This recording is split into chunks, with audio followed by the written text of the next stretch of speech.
Hello les amis, bienvenue à la leçon du jeudi de cette dernière semaine de ce deuxième trimestre 2024. C'est pour moi un plaisir de pouvoir partager ces quelques instants avec toi qui me regarde en ce moment.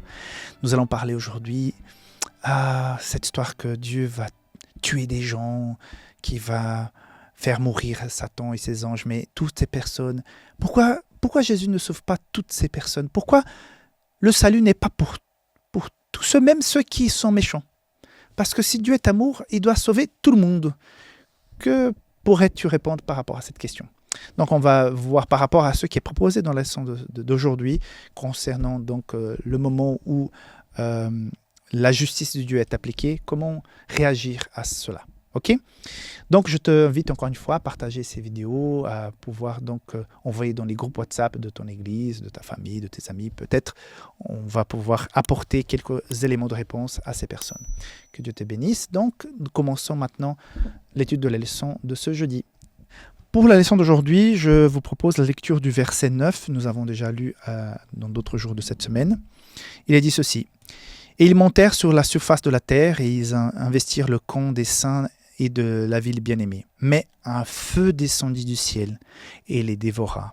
Et le diable qui les séduisait fut jeté dans l'étang du feu et de soufre, où sont la bête et le faux prophète. Ils seront tourmentés jour et nuit, au siècle des siècles. » Nous savons aussi rapidement que c'est ce tourmenté siècle de siècle, ce sont les conséquences. C'est comme la fumée d'un bois. Tu brûles un bois, une feuille de papier. Cette fumée qui est partie ne reviendra plus jamais. Pour l'éternité, elle ne reviendra plus jamais. On ne pourra plus jamais prendre fumée, cendre et refaire du papier. Donc, les conséquences sont éternelles. Ce n'est pas que ça va brûler le reste de la vie. Bon, ce n'est pas le sujet d'aujourd'hui, mais je dis juste. Là, on voit que les saints sont dans la Nouvelle Jérusalem, qui vont revenir sur cette terre et tout.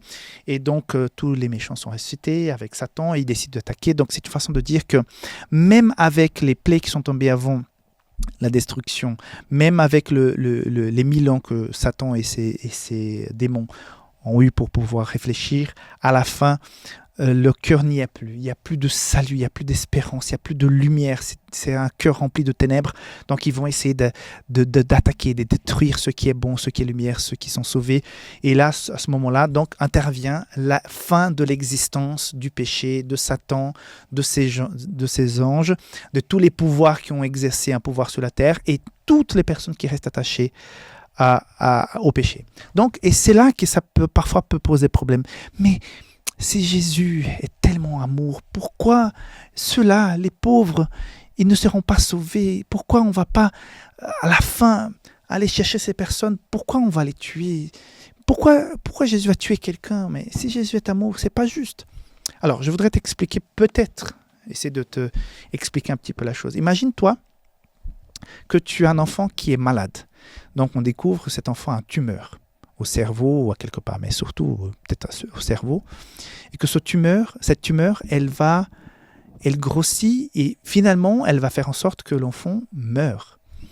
Et donc, on amène l'enfant chez le médecin, scanner, examen, et le médecin dit, écoutez, la tumeur, elle est grave, elle est là, elle est maligne, mais voilà, telle comme elle est maintenant, je peux faire une opération, il y a des chances que je puisse l'enlever complètement, et votre enfant va pouvoir vivre normalement après. Bien sûr, il y aura un traitement et tout ça, mais il pourra vivre normalement parce que justement, dans cette phase-là, là où elle est en ce moment, on peut l'enlever.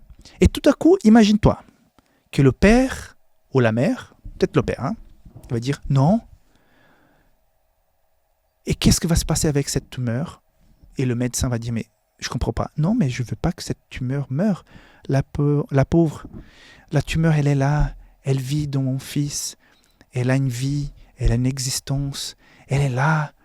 Et si on fait ça, on va enlever cette tumeur et la tumeur, elle va mourir, la pauvre. Que va-t-il se passer avec cette tumeur? Non, qu'on puisse garder l'enfant avec la tumeur. Et le médecin s'est dit, mais monsieur, si la tumeur reste, l'enfant va mourir et la tumeur aussi. C'est-à-dire, on va sauver personne. Tu dis, non, mais je ne veux pas être méchant, docteur. J'aime mon fils, mais j'aime aussi la tumeur. Non, alors il faut garder la tumeur. Alors, tu comprends? C'est un peu ça. Donc, le péché, c'est une tumeur qui nous fait mourir à petit feu, petit à petit. Mais il y a un salut, il y a un médecin qui vient, qui dit, mais écoute, si tu m'acceptes, si tu prends mes valeurs, ma mort sur la croix, mon sang, mon salut sera pour toi, je vais changer ton existence. Et là, même si tu es malade, le médecin va t'opérer. Il va enlever la tumeur. Et la tumeur sera tuée, sera bannie, sera complètement détruite. Et tu vas pouvoir vivre une nouvelle vie parce que tu n'auras plus cette peur de la mort parce que tu as été sauvé par ce médecin. Et c'est ça le salut. Le salut, c'est Jésus qui vient enlever la tumeur pour que tu puisses vivre de façon saine dans une nouvelle terre où il n'y a plus de péché. Mais ceux qui n'ont pas accepté les appels, ceux qui n'ont pas accepté le sacrifice de Jésus, ils font partie de cette tumeur. Ils ne sont plus l'enfant, ils sont la tumeur.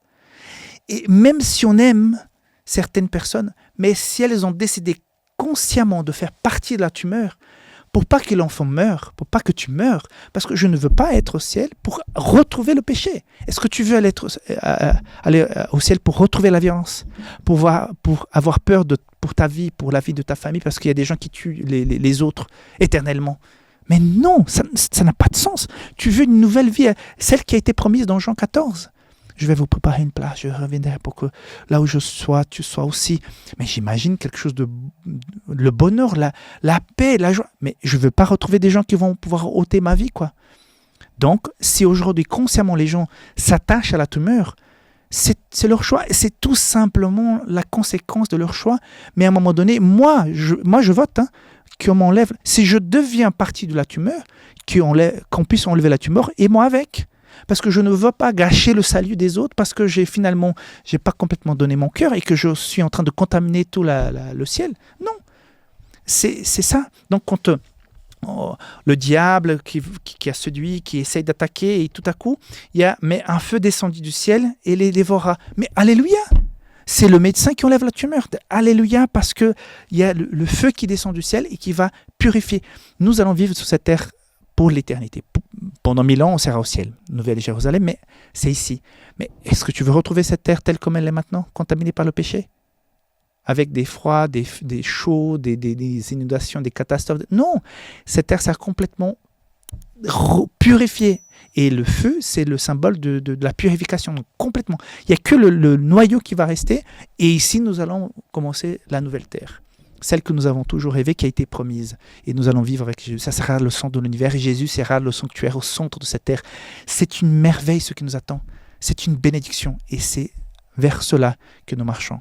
Donc, Dieu est très juste. Il est vraiment 100% amour quand il dit « Je vous aime, mais ne vous inquiétez pas, je vais aussi faire justice pour que cet amour que j'ai pour vous puisse effectivement être pérenne, être pour l'éternité. » Parce que si Jésus ne fait que aimer sans faire justice, ça ne va pas jouer. À un moment donné, ça va recontaminer tout ça et on ne pourra pas vivre vraiment dans la paix. Voilà, que Dieu te bénisse. On se voit demain pour la conclusion de la leçon de cette semaine et de ce trimestre. Bye bye.